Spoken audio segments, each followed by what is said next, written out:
Today's topic is merits and demerits of sole trade. Sole trade के business के merits और demerits को लेकर चलेंगे। पहला पॉइंट इसके मेरिट्स में है quick decision. A sole trader runs the entire trade single handedly and he does not need to consult anybody, hence he benefit his business by taking quick decision।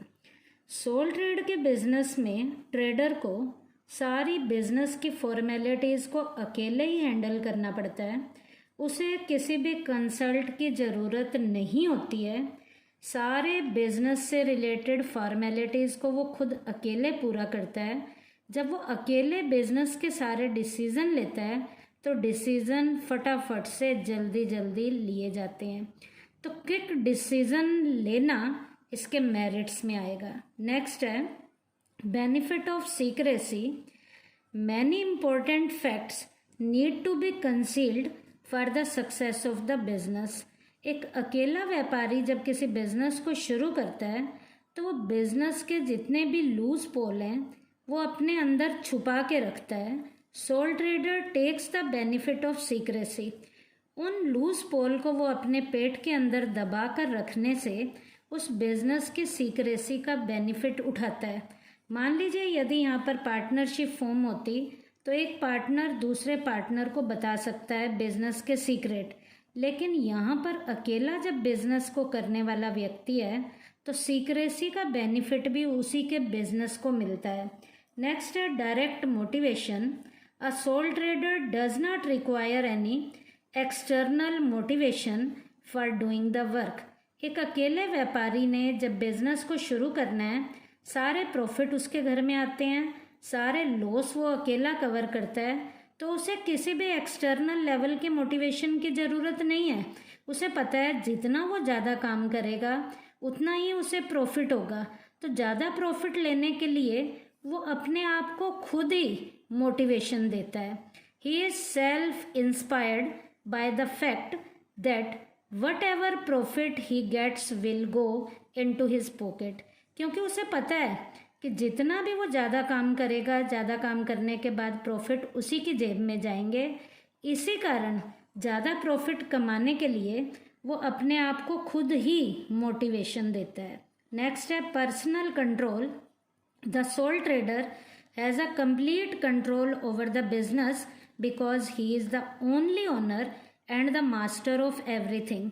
Soul trader या sole proprietor के business में businessman सारी business की formality को अकेला ही पूरा करता है। उसे पता है कि वो अकेला ही ओनर है उस बिजनेस का। एज अ मास्टर भी वो खुद ही रोल प्ले कर रहा है। इसका मतलब मालिक के रूप में भी और मास्टर के रूप में वो अकेला काम कर रहा है।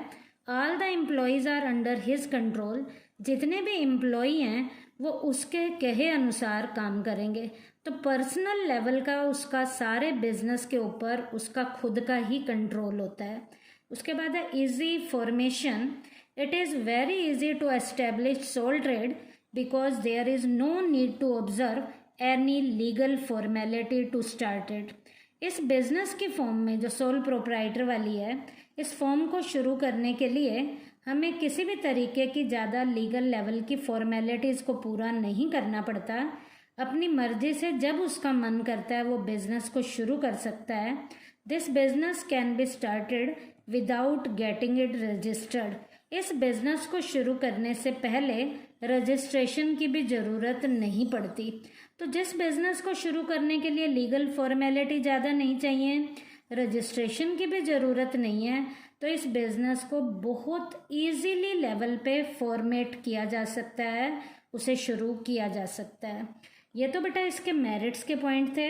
अब इस बिज़नेस की लिमिटेशन क्या क्या हैं। पहला, limited sources of capital. In this trade the sole trader himself is the financial source that is to his capital and the sources of taking loan are limited. इस बिजनेस के form में उस अकेले ने अपना खुद का पैसा लगाया है। यदि उसे पैसे की ज़रूरत होगी तो वो अकेला ही थोड़ा बहुत लोन लेकर बिजनेस में पैसा लगाएगा।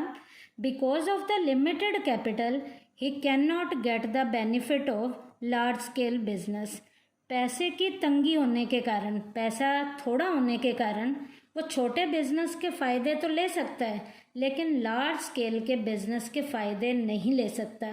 तो इसके ड्रॉबैक में, इसकी लिमिटेशन में ये पॉइंट था, limited sources of capital. Next बेटा इसकी लिमिटेशन में है unstable existence. There is continuous uncertainty in running a sole trade. It means the existence of the sole trade is unstable. बेटा सोल ट्रेड के business का existence level permanent नहीं होता, unstable level का होता है, अस्थाई लेवल का होता है। क्यों अस्थाई लेवल का होता है? मान लीजिए वो अकेला व्यक्ति बीमार पड़ जाता है तो उस दिन वो बिजनेस की यूनिट पे नहीं जाएगा। मान लीजिए उसकी डेथ हो जाती है तो उसे बिजनेस बंद करना पड़ता है। तो अकेले बिजनेस में बिजनेस का जो एग्जिस्टेंस है वो अनस्टेबल लेवल का होता है। उसके बाद है unlimited liability. The greatest disadvantage of the sole trade is the unlimited liability. बेटा इस बिजनेस का सबसे बड़ा ड्रॉबैक क्या है?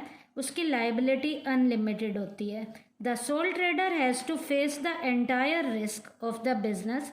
सारे बिजनेस के लॉस उस अकेले को ही सहने पड़ते हैं। If unfortunately the business fail, he loses everything and so much so that his household things are also sold. कई बार जब बिजनेस में उसे हद से ज़्यादा नुकसान हो जाता है, इसका मतलब उसकी लायबिलिटी उसकी एसेट्स से बढ़ जाती हैं, तो इस बिजनेस में उसकी पर्सनल प्रॉपर्टी में से भी लॉस को कवर किया जाता है।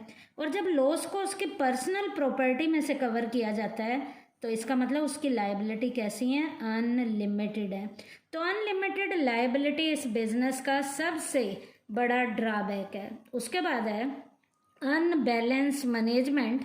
In this, all the activities like sale, purchase, production, marketing, finance, etc. have to be performed by the trader himself. इस बिजनेस में सारी फॉर्मेलिटीज, सारे काम अकेले के द्वारा करने पड़ते हैं, चाहे वो काम सेल का है, परचेज का है, प्रोडक्शन का है या कोई भी काम है। And generally no single individual can be so capable as to perform all these activities successfully. एक अकेले व्यक्ति को जब ये सारे काम करने पड़ेंगे तो एक अकेला व्यक्ति कितना भी काम को करने में परफेक्ट क्यों ना हो, वो सारे काम सक्सेसफुली तरीके से, बढ़िया तरीके से नहीं कर सकता। He has to face many managerial problem and as a result his decision get imbalance. एक अकेला व्यक्ति सारे मैनेजरियल डिसीजन जब बढ़िया नहीं लेगा, कहीं ना कहीं वो मैनेजरियल लेवल के कामों को करने में गलतियां कर देगा। तो इसका मतलब उसकी मैनेजरियल एक्टिविटी सारी बैलेंस लेवल की नहीं होती, अनबैलेंस लेवल की भी हो सकती हैं। तो बेटा ये टॉपिक आपका सोल प्रोप्राइटर के मेरिट्स का था और उसकी लिमिटेशन का था।